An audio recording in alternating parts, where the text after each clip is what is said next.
The stars looked cold through the viewport of the merchant ship Morning Calm.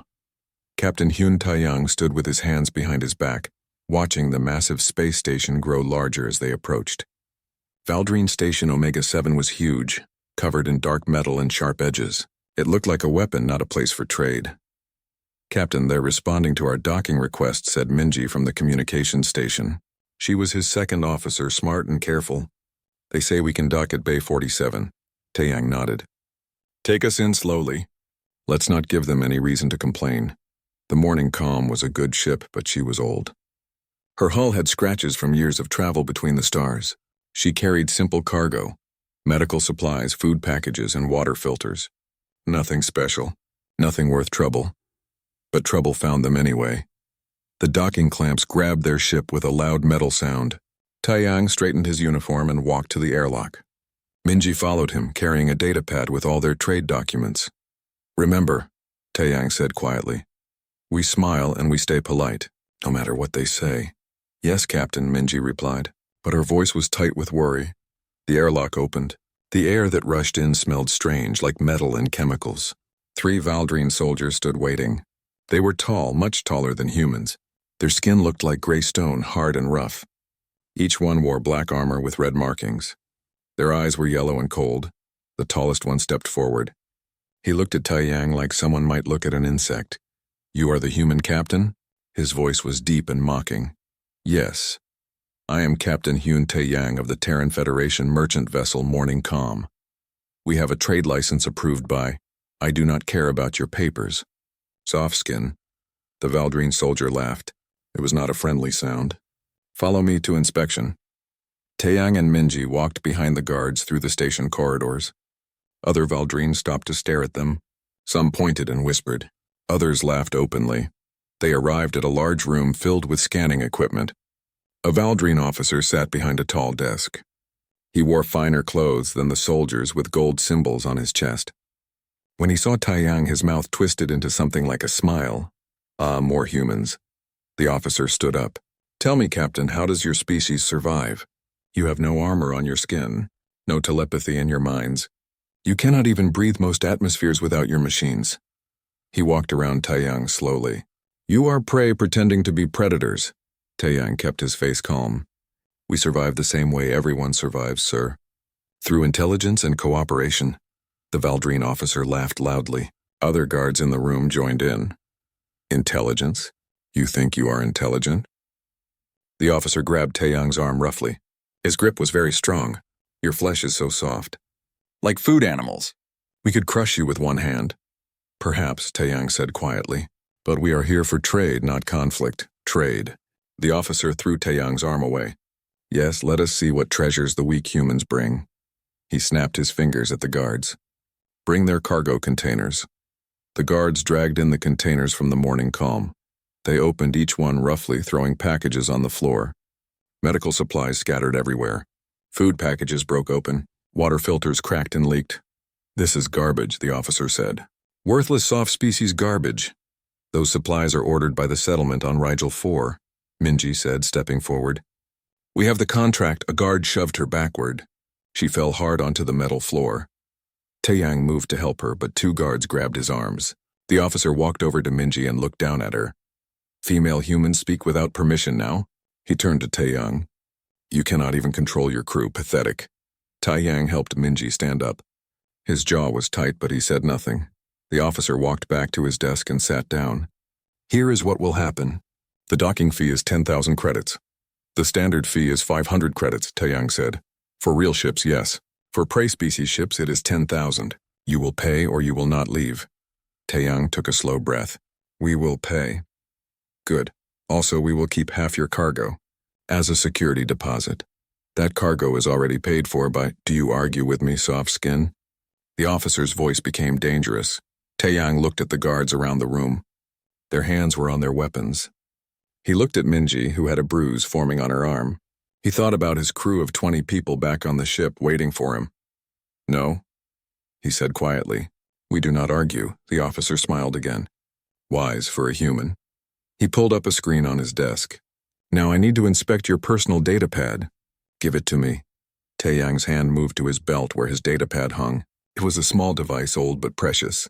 It contained his star charts, his navigation logs, his mission reports, and photos of his family back on Earth, his wife, his daughter.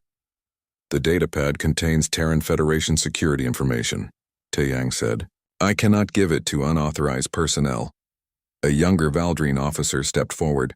His name tag said Kelthar. He looked even more arrogant than the others. Give it to me now, Kelthar demanded. I respectfully decline. Kelthar's hand moved faster than Taeyang expected. The strike hit him across the face hard enough to knock him sideways. Pain exploded in his cheek. He tasted blood in his mouth. The room filled with laughter. The Valdrine guards thought it was very funny. Taeyang straightened slowly.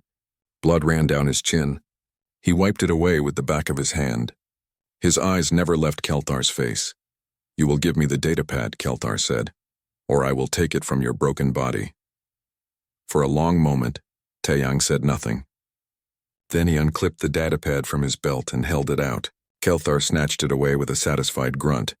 Go back to your ship, the senior officer said, waving his hand like he was dismissing a servant. Take what cargo we leave you. Pay your fee. And remember this day, human. Remember that the Valdrine Empire does not respect weakness. Taeyang and Minji walked back to their ship in silence. Other humans from the crew saw the blood on their captain's face. They saw the anger in Minji's eyes, but no one spoke.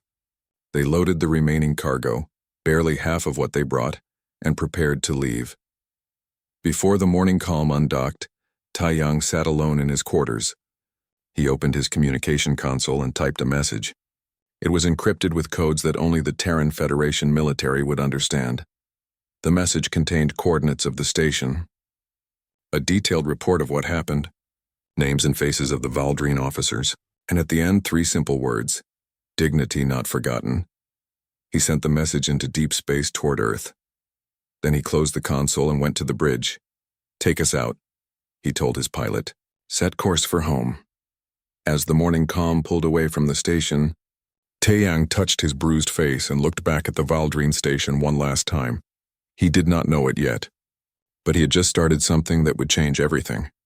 The Valdrine had made their choice. Soon, very soon, they would learn what it meant to push humanity too far. 3 weeks passed after the morning calm returned to Earth. 3 weeks of quiet anger spreading through the Terran Federation. Captain Taeyang told his story to anyone who would listen. The images of his bruised face appeared on news screens across human space. But the Valdrine Empire did not care. In fact, they made things worse. The Valdrine Emperor himself appeared on galaxy-wide broadcasts. His message was simple and cruel. All human ships must now pay tribute to cross Valdrine space. Any ship that refused would be destroyed. Humans are merchants playing at civilization, the Emperor said, his yellow eyes gleaming. We will teach them their proper place, beneath us. The Terran Federation diplomats sent formal protests. They demanded meetings. They called for justice. The Valdrine laughed at every message. This made humanity very angry. But they did not know what to do yet. The Valdrine had more ships, bigger weapons, and they did not care about peace. Lieutenant Jiwoo was young, only 26 years old. She had bright eyes and quick hands. Everyone said she was the best pilot in the Terran Scout Corps. Her ship was the Silent Arrow, a small cruiser designed for watching and not fighting. Lieutenant, you understand the mission? Commander Park asked her before she left. He was an old man with gray hair and worried eyes. Yes, sir, Jiwoo replied. Stay in the neutral zone. Watch the Valdrine border. Report anything unusual. Do not engage, Commander Park repeated. That is the most important part. We need information, not heroes. Come back safe, Jiwoo smiled. I always do, sir. The Silent Arrow left Earth with a crew of 12. They were all young, all skilled, all volunteers. Jiwoo's science officer was a man named Do-hyun. He was quiet but very smart.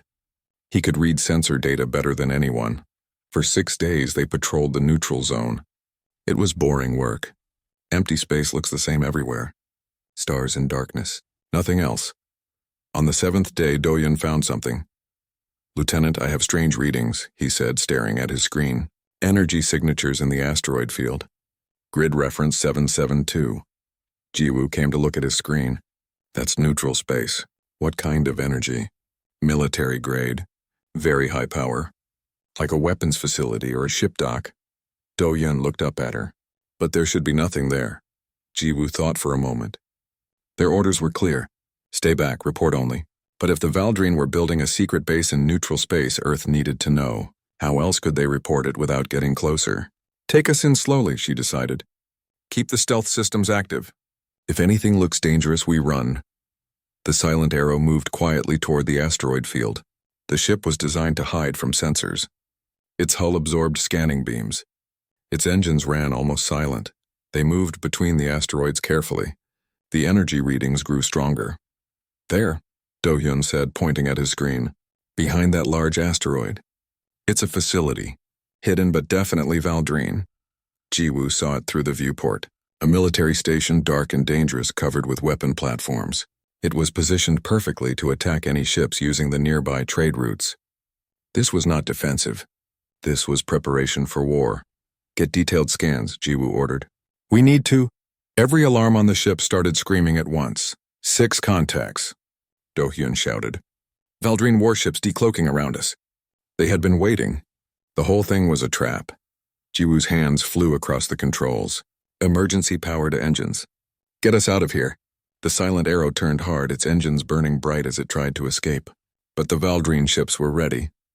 They had surrounded the asteroid field completely. Energy weapons lit up the darkness. The silent arrow's shields flared as shots hit them. Ji-woo pushed the ship through impossible maneuvers, dodging between asteroids, trying to find a gap in the Valdrine formation. Shields at 60%, someone shouted. Prepare FTL jump, Ji-woo commanded. They're jamming us. I can't establish a jump corridor. More weapons fire. The ship shook violently. Warning lights flashed red across every console. Ji-woo tried everything she knew. Every trick she had learned. But there were too many enemy ships. They had planned this perfectly. A massive explosion hit their engine section. The silent arrow spun out of control. Emergency lights flickered. The main power died. Hull breach in engineering, Do-Hyun reported, his voice tight with fear. Ji-woo pulled herself to the communications console. Her hands were shaking. This is Lieutenant Ji-woo of the Terran vessel Silent Arrow. We are...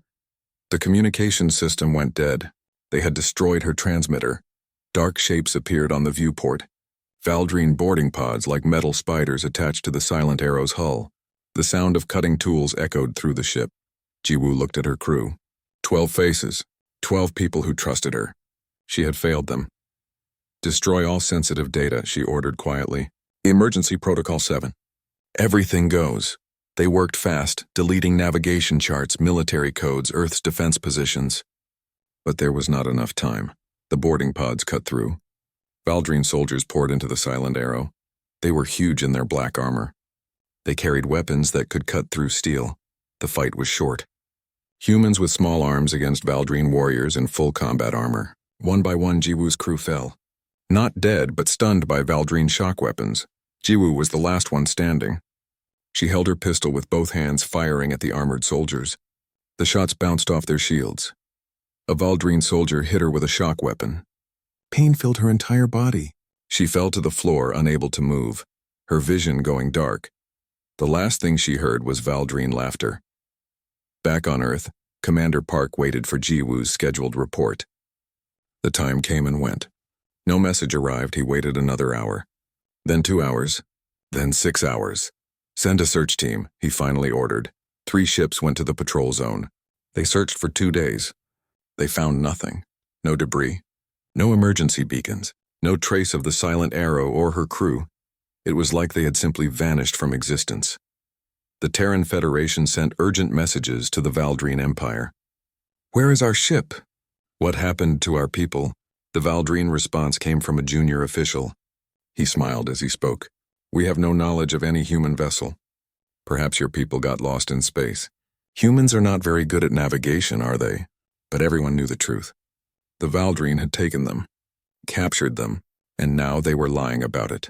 The Terran diplomats demanded answers. The Valdrine ignored them. The Terran ambassadors called for investigations. The Valdrine laughed.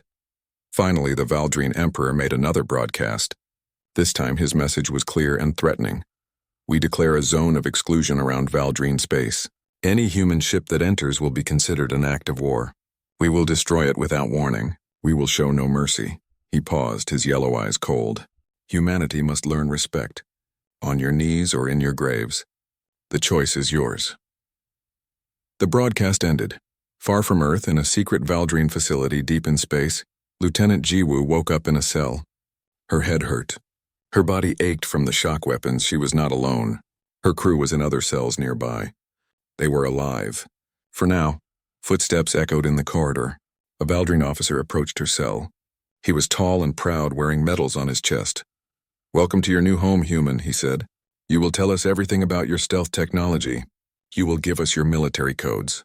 You will tell us about Earth's defenses." Jiwoo looked at him through the bars. Her face was bruised, but her eyes were steady. "I will tell you nothing." The Valdrine officer smiled. "We shall see. We have many ways to make you talk. Humans are soft. They break easily." He walked away, leaving Jiwoo alone in the darkness. She sat down on the cold metal floor of her cell. She thought about Earth, about her family, about all the people who were probably worried about her right now. And she thought about something else, something the Valdrine did not understand. Humans might be soft. They might break easily, but they never ever forgot their own. Somewhere out there, someone would come looking. She just had to survive long enough. She closed her eyes and whispered to herself, "They're coming. They always come." In the darkness of her cell, she did not know how right she was. 37 days had passed since Lieutenant Jiwoo disappeared. 37 days of searching. 37 days of silence from the Valdrine Empire. Captain Kwan sat in a dark corner of the Meridian trade station, waiting. He did not look like a military officer. He wore simple clothes, a worn jacket, and kept his eyes down. Nobody would guess he was one of Terra's best intelligence agents. The person he was waiting for finally arrived. A small alien with blue skin and too many eyes. An information broker named Scylla. She sold secrets to anyone with enough credits. "You have news?" Kwan asked quietly. Scylla sat down across from him. She looked nervous. "The information you want is dangerous. Very dangerous. It will cost you double." Kwan placed a credit chip on the table. "Talk." Scylla took the chip and leaned close. Her voice was barely a whisper. "The humans you are looking for. The ones from the Silent Arrow. The Valdrine have them. Secret facility, Grid 97. They are alive, but," she paused, "they are not being treated well. Torture, interrogation. The Valdrine want your military codes." Kwan's jaw tightened. "How long do they have?" 2 weeks. Maybe less. The Valdrine plan a public execution. They will broadcast it across the galaxy. A demonstration of power. Scylla stood up quickly. "That is all I know. Do not contact me again. I do not want to die for helping humans." She disappeared into the crowd. Kwan sat alone for a moment, thinking. Then he sent an encrypted message back to Earth, short and direct. "Prisoners confirmed. Grid 97, 2 weeks maximum." On Earth, in a secure room deep underground, the message arrived. Admiral Unji read it 3 times. She was a small woman with gray hair and sharp eyes. She had spent 40 years in the Terran Navy. She had seen wars before, but this felt different. "They are torturing our people," she said to the Defense Council. "They plan to execute them on live broadcast. To humiliate us in front of the entire galaxy."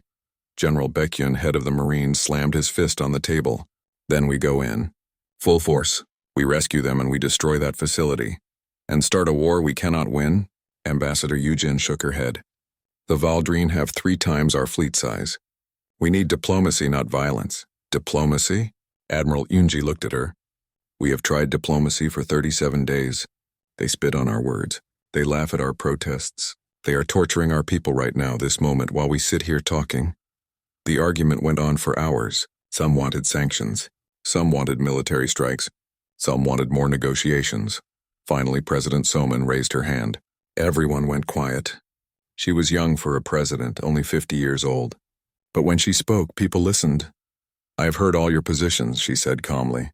"Now hear mine. We are not going to beg anymore. We are not going to negotiate with people who torture prisoners. We are going to show the Valdrine what happens when they take our people." "What are you proposing?" Admiral Unji asked. President Soman opened a file on her datapad. "Protocol Nightfall. I am authorizing it. Full implementation immediately." The room went completely silent. Everyone knew what Protocol Nightfall meant. It was the contingency plan. The final option. When talking failed and humanity's people were in danger, Protocol Nightfall gave one simple order: get them back, no matter what. Madam President, Ambassador Eugen said carefully, Protocol Nightfall means military action. Secret military action. If it fails, it will not fail, President Soman interrupted. I have made my decision. Admiral Unji, you have full authority. Do what needs to be done, Admiral Unji stood up and saluted. Yes, Madam President. Over the next 3 days, something strange happened. Something that confused everyone watching. The Terran Federation stopped protesting. All the angry messages stopped. All the demands for investigation ended. Ambassador Eugen stopped going to Galactic Council meetings. Human diplomats withdrew from Valdrine space quietly. It was like humanity just gave up. The Valdrine celebrated. Emperor Valdrin held a grand ceremony. He stood before crowds and declared victory. See how the humans bow before strength. See how they accept their place. They are weak, and weakness deserves no respect. Other species in the galaxy started to notice.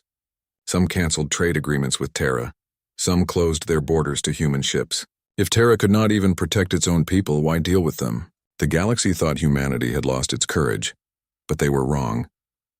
In 3 places deep in space, far from any trade routes or planets, secret military stations came to life. These were classified locations. Places that did not appear on any public map. Ships that had been in standby mode for years suddenly powered up. Crews that had been training in secret for this exact moment received their orders. Weapons that only a few people knew existed were loaded and prepared. And in the center of all this activity, one ship received special attention. The ship had no public name. Military records called it TFS-001, but the crew knew it by another name. They called it Requiem. The Requiem was not the biggest warship in the Terran fleet. It was not the fastest, but it was special in other ways. It was built for one specific purpose: precision, surgical strikes, complete mission success. The captain of the Requiem was a man named Jiho. He was 40 years old, with tired eyes and steady hands. He had served in the Terran Navy for 23 years. He had never failed a mission. He stood on his bridge looking at the orders on his screen. Behind him, his crew worked quietly. They knew what this mission meant. They had trained for it, Captain, his weapons officer said. All systems ready. We can launch on your order. Jiho did not answer immediately. He opened a drawer in his captain's chair. Inside was a photograph. A young woman in a pilot's uniform smiling at the camera. Lieutenant Jiwoo, his younger sister. He had not told anyone on the crew about this. Personal feelings had no place in military operations. But now, looking at her face, he allowed himself one moment of emotion. I am coming, little sister, he whispered. Hold on just a little longer. He closed the drawer and turned to his crew. His voice was cold and professional again. Set condition 1 throughout the ship. Silent running. No communications. No transponder. We are a ghost. Yes, Captain. Navigation, plot a course to grid 97. Do not use standard jump routes. I want us to arrive completely undetected. Course plotted, Captain. Jiho looked at the main screen at the stars waiting ahead. Take us out. Maximum stealth. From this moment, we do not exist. The Requiem powered up its engines. But something was different about this ship. Its engine signature was almost invisible. Its hull absorbed sensor scans. Even its gravity wake was masked. The ship moved away from the secret station and disappeared. No one saw it leave. No tracking system noticed it. It was like the ship had simply ceased to exist. On Earth, Admiral Yunji watched the Requiem vanish from her tactical display. She felt old suddenly. Tired. She had sent that ship on a mission that might start a war. A war that Terra might not win, but she thought about Lieutenant Jiwoo, about her crew, about all the times the Valdrine had mocked humanity, hurt humans, and laughed at their pain. No more, she said quietly to the empty room. No more.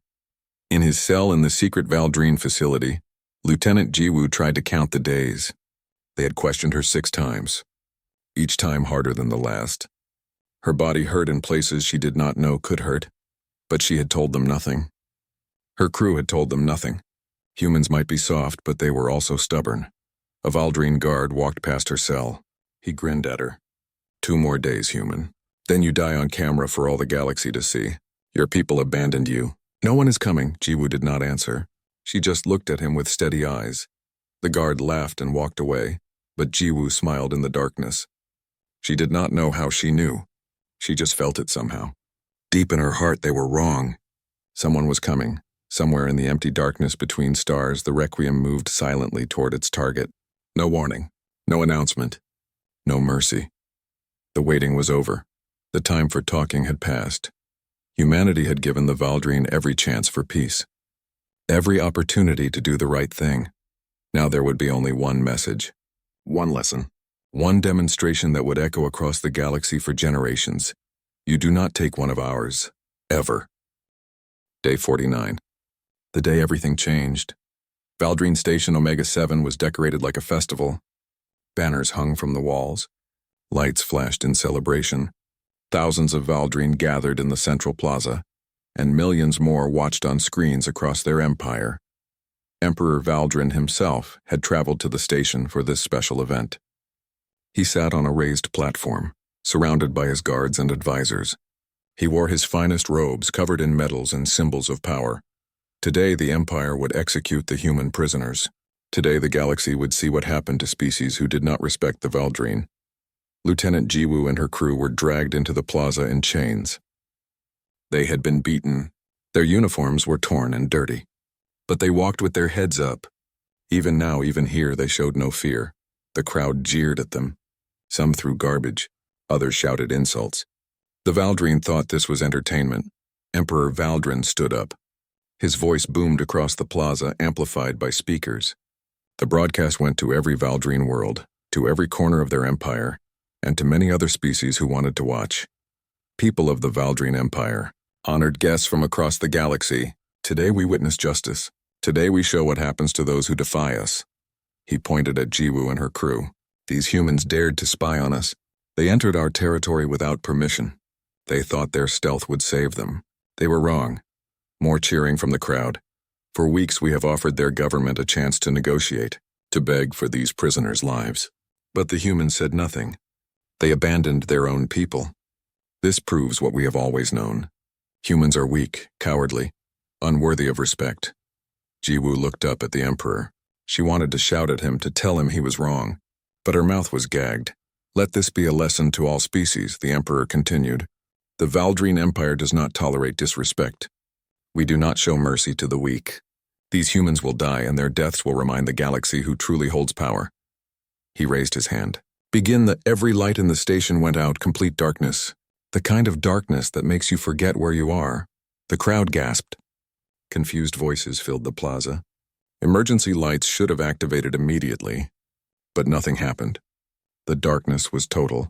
Emperor Valdrin's voice cut through the confusion. What is happening? Turn the lights back on. We are trying, Your Majesty, someone answered. All systems are offline? Power, communications, everything. This is impossible. We have backup generators. They are not responding, sire. Something has taken control of our entire network. Then outside the station, something appeared in space. No flash of light from a jump drive. No engine flare. No warning of any kind. One moment there was empty space. The next moment a ship was there. The Requiem hung in the void like a predator that had been waiting all along. Its dark hull absorbed light rather than reflecting it. Its shape was angular, efficient, built for war and nothing else. Every weapon port was open. Every shield was active. Inside the darkened station, emergency lights finally flickered on. But they were wrong. They showed red instead of white. And on every screen, every display, every communication panel, the same image appeared. A simple symbol. The Terran Federation military insignia. Then a voice cut through every speaker in the station. It was calm, cold, precise. This is TFS Requiem. You have 60 seconds to release all Terran prisoners to the following coordinates. Compliance will result in your survival. Resistance will result in total annihilation. We are not here to negotiate. The timer starts now. Captain Jiho's words echoed through the station. In the plaza, the Valdrine guards looked at each other in confusion. 60 seconds. One ship against an entire station and 3 heavy cruisers? Emperor Valdrin stood up, his face twisted with anger. Who dares threaten me? One ship? He grabbed a communication device from an aide. This is Emperor Valdrin of the Valdrine Empire. You dare threaten us with one vessel? We will vaporize you and display your wreckage next to these prisoners' bodies. The response came immediately. 50 seconds remaining. The Emperor roared with rage. All ships, destroy that human vessel. Show them the price of arrogance. The 3 Valdrine heavy cruisers moved toward the Requiem. Each one was twice its size, covered with weapon platforms and shielding. They opened fire together, filling space with energy beams and missiles. What happened next would be talked about for generations. The Requiem moved, not fast but perfectly. Every shot from the Valdrine ships missed by a hair's width. The human ships seemed to know where each shot would be before it was fired. Missiles exploded against space where the Requiem had been microseconds earlier. When the Requiem fired back, it fired once at each cruiser. Just once. The first shot hit the lead cruiser's reactor core with impossible precision. The ship went dark, floating dead in space. Not destroyed, just disabled.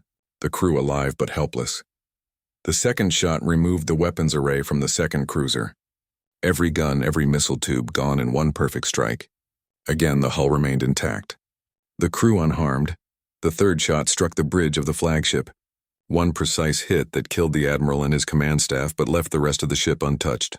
Total time, 23 seconds. Inside the station, the Valdrine watched in horror.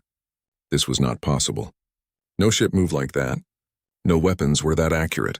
No computer could calculate those shots. But the Requiem was not just any ship. 30 seconds remaining. Captain Jiho's voice said calmly.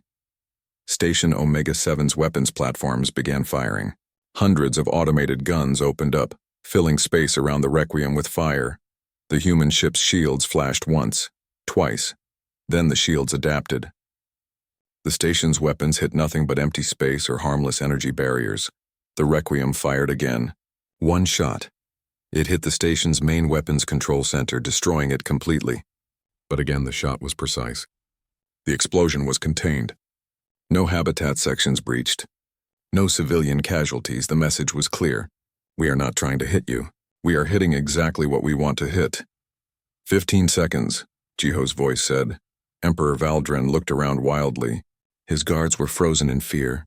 His advisors had no answers. His mighty fleet was broken in less than a minute. Release the prisoners, he finally shouted. Release them now! Guards rushed to unlock Jiwoo's chains. They removed the chains from all 12 crew members. The Valdrine were no longer laughing. They were afraid. Move to the coordinates, a guard shouted, pushing Jiwoo toward an airlock. Jiwoo and her crew ran. Through corridors filled with panicking Valdrine, through airlocks and into an emergency shuttle. As soon as they were inside, the shuttle launched automatically, flying toward the Requiem. The human warship's hangar bay opened. The shuttle flew inside. The bay doors closed. On the Requiem's bridge, Captain Jiho watched his sister and her crew step out of the shuttle on his security feed. They were alive. Hurt but alive. He allowed himself one small breath of relief. Then he opened communications again. His voice went to every speaker in Valdrine space. Not just the station. Every ship. Every planet. Every outpost. We came for our people. We have taken them back. Here's what you need to understand. On every Valdrine screen, data began flooding in. Intelligence reports, photographs, coordinates. The locations of every secret Valdrine military base. The names of every officer. The specifications of every weapon. Supply routes. Defense plans, everything. You mocked humanity for being soft, Jiho continued. You mistook our diplomacy for weakness. Our restraint for inability. Our patience for fear. You were wrong. The Requiem's weapons arrays lit up, but they did not fire. They simply targeted 7 specific locations in deep space, the coordinates of hidden military facilities that officially did not exist. We chose peace, Jiho said. You chose to take our people. So we will teach you something about humans that you should have learned before you made that choice.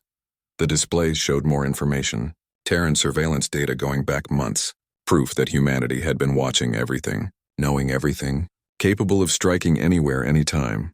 We do not start wars, Captain Jiho said quietly, but we finish them.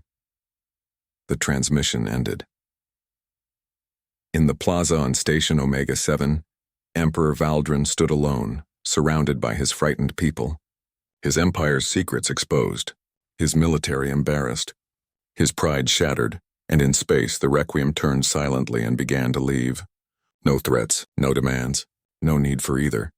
The message had been delivered. Lieutenant Jiwoo stood on the bridge of the Requiem, wrapped in a blanket, holding a cup of hot tea. Her captain stood beside her. Only now did she recognize him. Her older brother, Jiho, she whispered. He nodded once. Welcome back, sister. She started crying then. Not from pain or fear, from relief, from gratitude, from love. Her brother had come for her. Humanity had come for her, and the galaxy would never forget what they saw this day. The galaxy held its breath.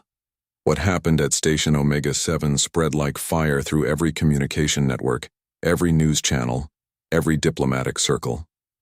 The video footage was played again and again. 1 human warship, 3 Valdrine cruisers disabled in seconds, a station's defenses destroyed with surgical precision. But more than the military display, people talked about what came after. The intelligence data that humanity released. All those secrets. All that information. It proved something terrifying. Humanity had been watching everything. Always watching. Always knowing. Always capable. They just chose not to act until they had no other choice. On the Requiem, Lieutenant Jiwoo sat in the medical bay while doctors treated her injuries. Bruises would heal. Broken ribs would mend. But the memory of her cell, of the torture, of thinking she might die far from home, those would take longer. Captain Jiho visited her after the doctors finished. He sat down beside her bed quietly. How are you feeling? He asked. Like I got hit by a ship, Jiwoo tried to smile. It hurt, but I am alive. My crew is alive. Because of you. Not because of me. Because of what we all believe. Jiho looked at his hands. That we never leave our people behind. No matter what. The Valdrine did not know that about us. No. But they do now. In the command center on Earth, President Soman watched the aftermath unfold on her screens. Messages were flooding in from across the galaxy. Some species expressed shock. Others offered quiet support. A few condemned the Requiem's actions as aggressive, but one message mattered most. A transmission from the Valdrine Empire, from Emperor Valdrin himself. Admiral Unji played the recording for the Defense Council.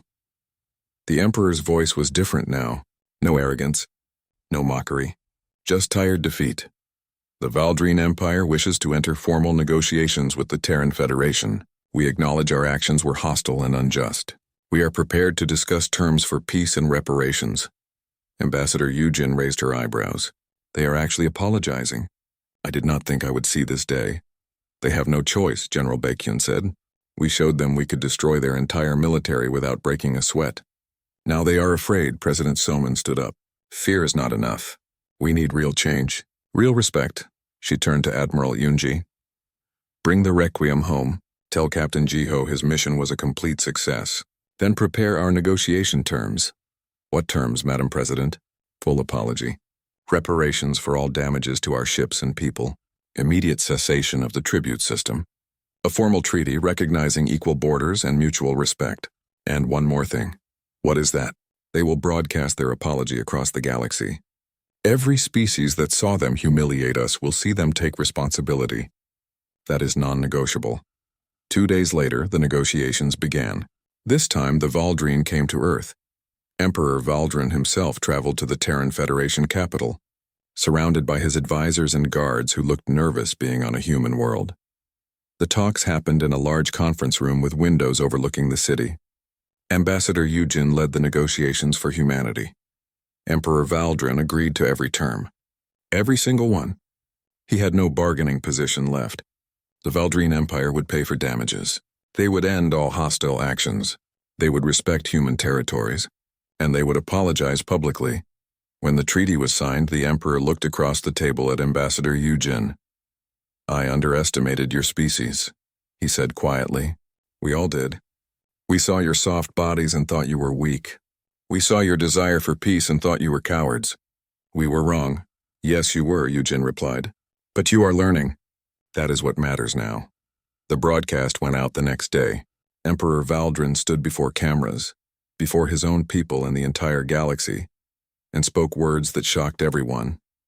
The Valdrine Empire formally apologizes to humanity and the Terran Federation. We acted with cruelty and disrespect. We harmed innocent people. We mocked a civilization that offered us peace. We were wrong and we take full responsibility for our actions. He paused, looking directly at the camera. We have learned a valuable lesson. Strength is not just about weapons or armor or physical power. True strength is about commitment, about protecting your own, about standing up for what is right even against superior force. Humanity showed us this. They chose peace until peace was no longer possible. Then they acted with precision and control that we could not match. They could have destroyed us. They chose not to. That is real power. The broadcast ended. Across the galaxy, species that had ignored humanity or looked down on them began to reconsider. Trade agreements were restored. Diplomatic relationships strengthened. Some species even reached out to establish new partnerships with Terra. 1 month after the Requiem's mission, Captain Hyun Taeyang received orders to return to Station Omega-7, the same station where he had been struck, where his crew had been humiliated. His crew was nervous as the morning calm approached the docking bay. But this time, everything was different. The docking fee was exactly 500 credits. The standard rate, no tribute, no extra charges. When Taeyang and Minji walked through the airlock, a Valdrine official waited for them. But instead of contempt, he offered a formal bow. Captain Taeyang, welcome to Station Omega-7. Your cargo has been given priority clearance. We have also prepared compensation for the goods that were confiscated during your previous visit. Taeyang nodded slowly. Thank you. As they walked through the station, Valdrine people stopped to look at them, but not with mockery. With something else, respect. Maybe even a little fear. Young Officer Kelthar was there too. The one who had struck Taeyang. He stood at attention as the human captain passed. Then he stepped forward. Captain Taeyang, I wish to apologize for my actions during your last visit. I was arrogant and cruel. I dishonored myself in my service. Taeyang stopped. He looked at the young Valdrine for a long moment. He could see that the apology was genuine, that the officer understood now. Apology accepted, Taeyang said. But remember this feeling. Remember what it means to underestimate someone because they choose peace first. Because peace is not weakness, it is strength under control. I will remember, sir. Always. On Earth, 6 months after everything changed, Lieutenant Jiwoo stood on a stage receiving a medal for bravery. Her crew stood beside her, also honored. They had survived. They had kept their secrets. They had trusted that someone would come. In the audience sat her brother, Captain Jiho. The Requiem's mission was still classified. Most people did not know he was the captain who rescued the Silent Arrow's crew. He preferred it that way. After the ceremony, Jiwoo found him outside. They offered me a new assignment, she told him. On a warship this time. The Requiem, actually. Jiho smiled slightly. Second officer position? Yes, how did you know? Because I recommended you. If you want it. Jiwoo looked up at the sky, at the stars beyond Earth's atmosphere. Will we have to do this again? Show force to make people respect us? I hope not. But if we do, we will be ready. That is what the Requiem is for, to remind everyone that humanity's patience has limits, that we protect our own, that we never ever forget. Then I accept. Let us make sure no one else makes the Valdrine's mistake. They stood together, brother and sister, looking at the stars. Somewhere out there, species who once mocked humanity now thought twice before crossing them. Somewhere out there, the Valdrine Empire rebuilt with new understanding. And somewhere in deep space, the Requiem waited on silent patrol, a ghost ship, a promise, a reminder. The galaxy had learned its lesson. You could trade with humanity. You could negotiate with humanity. You could even compete with humanity. But you did not take their people. You did not mock their restraint. You did not mistake their desire for peace as inability to fight. Because if you did, the Requiem would come. No warning, no negotiation, no mercy. Just perfect, precise, overwhelming response. Humanity did not start wars. They tried every diplomatic option first. They gave every chance for peace. But once those chances ran out, once their people were threatened, they became something different. They became inevitable. The morning calm flew through Valdrine space now without tribute or harassment. Other human ships did the same. Trade flourished. Relations improved slowly. The Valdrine were not friends yet, but they were no longer enemies, and on every Valdrine military station, in every command center, hung a simple reminder. A photograph of the Requiem hanging in space, silent, powerful, waiting. Underneath the photo, 3 words in both Valdrine and human languages. Never forget. Never again. The humans had taught the galaxy a lesson, not with cruelty, not with conquest, but with perfect demonstration of what happens when you push too far. They could have destroyed the Valdrine Empire. They chose not to. That was the most frightening thing of all. The restraint. The control. The choice. Captain Jiho sat on the bridge of the Requiem as it moved through deep space. His sister was beside him now, learning her new duties as second officer. The crew worked quietly, efficiently, maintaining the ship that saved Lieutenant Jiwoo and changed everything. "Do you think they will remember?" Jiwoo asked quietly. "Or will someone else need to learn this lesson someday?" Jiho looked at the stars ahead. "Some will remember. Others will forget. That is the nature of the galaxy. Pride makes people stupid. Power makes them arrogant. So we will have to do this again.